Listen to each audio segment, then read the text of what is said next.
మత్తయి సువార్త 9వ అధ్యాయం 1వ వచనం.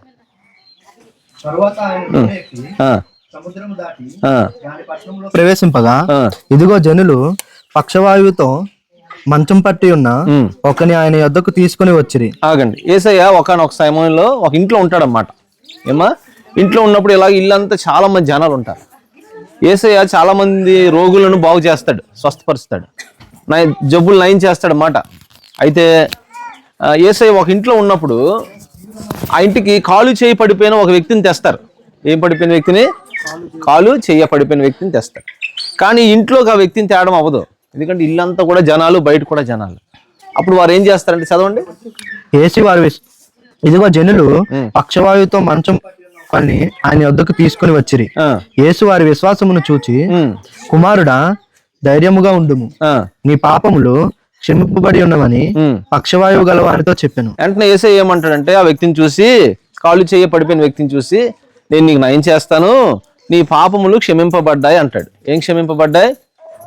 పాపములు కదా. ఏ పాపాలు చేయకుండా మనుషులు ఉంటారా? ఉంటారు కదా. మా ఊర్లోనే లేరు, మీ ఊర్లో?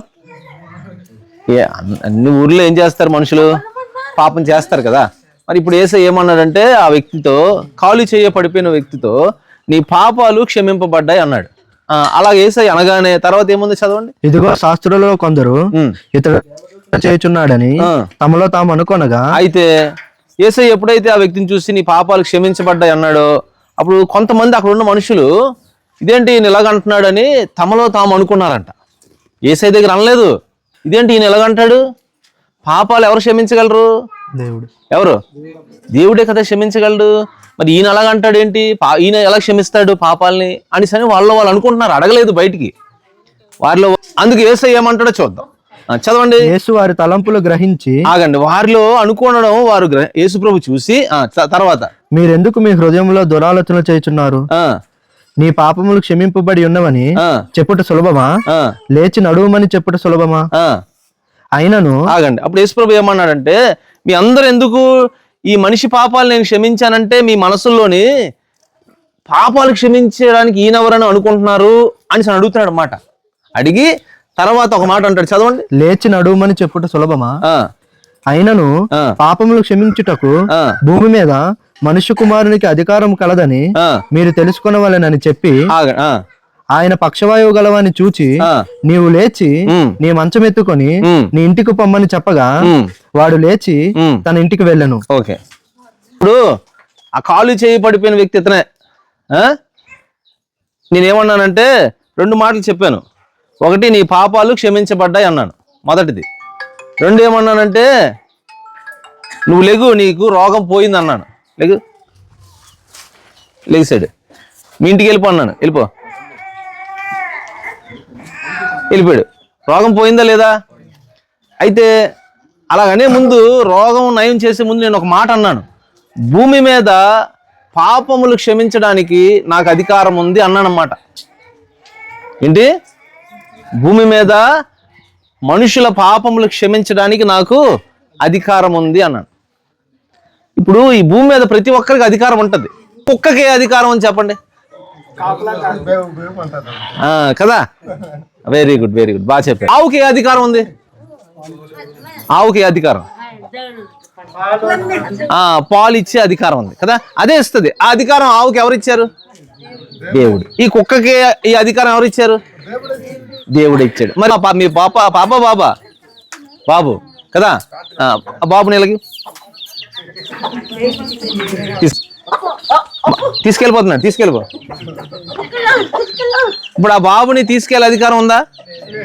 ఎవరికి ఉంది అధికారం? నీకే. ఇచ్చే.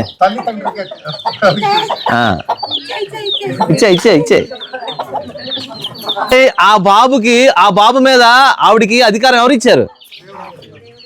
భూమి మీద అధికారాలు ఉన్నాయి కదా. ఈ చిన్న చిన్న అధికారాలు జంతువులకి ఉన్నాయి అధికారాలు, మనుషులకి ఉన్నాయి అధికారాలు కదా. అందరికి దేవుడు ఏమిచ్చాడు? అధికారం కదా.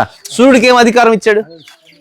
మనకు వెలుగిచ్చే అధికారం ఇచ్చాడు కదా. చంద్రుడికి రాత్రి వెలుగిచ్చే అధికారం ఇచ్చాడు కదా. ఇప్పుడు ఈ రాష్ట్రాన్ని ఎవరు వెళ్తున్నారు? ముఖ్యమంత్రి. ముఖ్యమంత్రి ఎవరు? అంతకుముందు ముఖ్యమంత్రి ఎవరు? అంటే ఇప్పుడు అధికారం ఉందా జగన్కి? ఇప్పుడు ఎవరికి అధికారం? అది ఎవరు ఇచ్చారు? దేవుడు. అంటే అందరికీ దేవుడు ఈ భూమి మీద ఏమిస్తున్నాడు? అధికారం, అధికారం, అధికారం. కానీ ఏ పాపములు ఎప్పుడు చేయలేదన్న వారు చేతండి. నేను 2 చేతులు వెనక్కి పెట్టేశాను. అంటే అందరూ ఏం చేసాం? అందరం పాపం చేసాం. Okay, very good. ఓకే, అంటే అందరం ఏం చేసాం కదా? అంటే ఇప్పుడు మనం అందరం పాపం చేసాం కాబట్టి మన పాపములను క్షమించే అధికారం ఎవరికి ఉంది? నేను అంటాను, ఇగో మన పాపాలు ఈ క్షమిస్తుంది అంటాను. ఈ కర్ర మన పాపాలు క్షమించగలదా? ఇప్పుడు అదిగో అక్కడ అదేంటిది, మేక ఆవా? మేక మన పాపాలు క్షమిస్తుందా? దానికి అధికారం లేదు. దానికి పాలు ఇచ్చే అధికారం మాత్రమే ఉంది. కోడికి ఏమి ఇచ్చే అధికారం ఉంది? కుక్కకి ఏమి ఇచ్చే అధికారం ఉంది? దొంగలు రాకుండా కదా, ఈ అధికారమే ఉంది. ఈ చెట్టుకి అదేం చెట్టు అది? దానికి ఏం అధికారం ఇచ్చాడు దేవుడు? బొప్పాసు పళ్ళు ఇచ్చే అధికారం. చింత చెట్టుకి, మామిడి చెట్టుకి. అంటే దేవుడు చెట్లకు కూడా ఏమిచ్చాడు? అధికారం. అధికారం ఇచ్చాడు. అంటే కానీ పాపము క్షమించే అధికారం దేవుడు ఈ భూమి మీద ఎవరికి ఇవ్వలే. మనందరి పాపాలు ఈ కోడి క్షమించగలదా? అంటే కోడికి గుడ్డి ఇచ్చే అధికారం ఇచ్చాడు, కుక్కరకు అనే అధికారం ఇచ్చాడు. కానీ ఏ ఊరు? ఈ ఊరు తంగళం ప్రజల పాపములు కోడి అంటది. ఇప్పుడు నేను మీ అందరి పాపాలు క్షమించేస్తాను అంటదా? దానికి దేవుడు నోరివ్వలేదు, అధికారం ఇవ్వలేదు. అంటే పాపం తీసుకు అధికారం ఎవరికి ఉంది? దేవుడికి. ఇప్పుడు ఆ దేవుడే 2000 సంవత్సరాల ముందు యేసయ్యగా వచ్చాడు ఈ భూమి మీద.